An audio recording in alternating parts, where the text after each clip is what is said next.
ചക്കക്കുരു ചുണ്ടക്കയും കൂടെ തോരൻ വയ്ക്കാം നമുക്ക്. പൊട്ട് ചുണ്ടക്കയ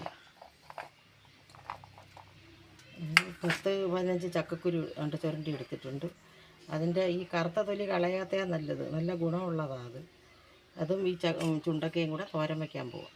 എല്ലാം ഒന്ന് ഇത് നീർത്തെടുത്തിട്ട് നീർത്തെടുക്കാം.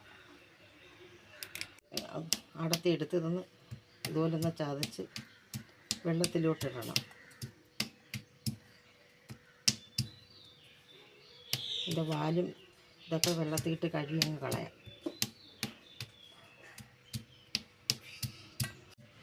അവർക്കാർക്കും ഇത് എന്താണെന്ന് അറിയത്തില്ല.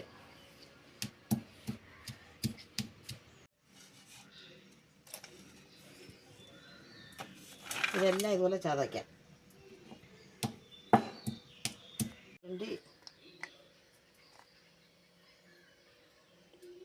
ചക്കക്കുരു കൊണ്ട് ചെറുതായിട്ട് അരിഞ്ഞ് കീറി വെച്ച് ചുണ്ടയ്ക്കാണ്ട് അരിയും അതിൻ്റെ വാലും എല്ലാം കളഞ്ഞിട്ട് കഴുകി അതിൻ്റെ അരിയെല്ലാം കളഞ്ഞ് വൃത്തിയാക്കി വെച്ചിട്ടുണ്ട്. ഇനി നമുക്കിത് രണ്ടും കൂടെ ചേർത്ത് തോരൻ വയ്ക്കാം.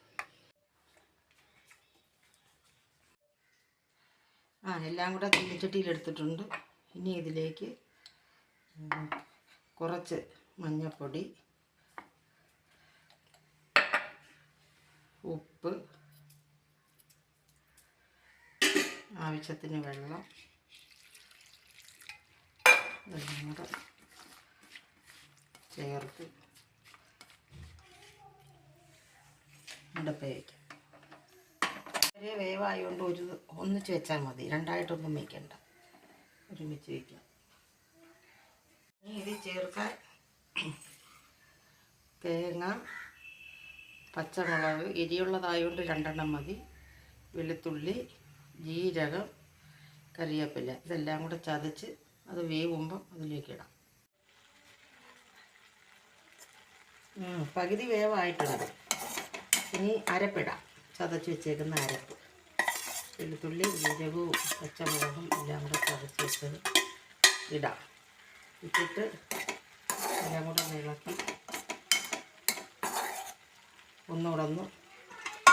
ഒന്നുകൂടെ തിരിക്കട്ടെ. ഒന്നുകൂടെ വെള്ളം പറ്റുമ്പോൾ നമുക്ക് ഇളക്കാം. കുറച്ച് കറിവേപ്പിലയും കുറച്ച് വെളിച്ചെണ്ണയും കൂടെ ഒഴിച്ച് ഇളക്കാം.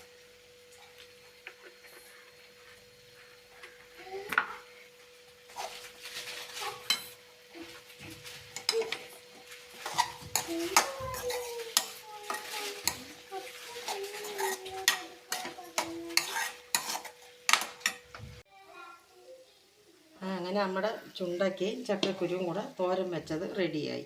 എല്ലാവരും ഇതൊന്ന് നോക്കണേ, ഇങ്ങനെയൊന്ന് ചെയ്ത് നോക്കണേ.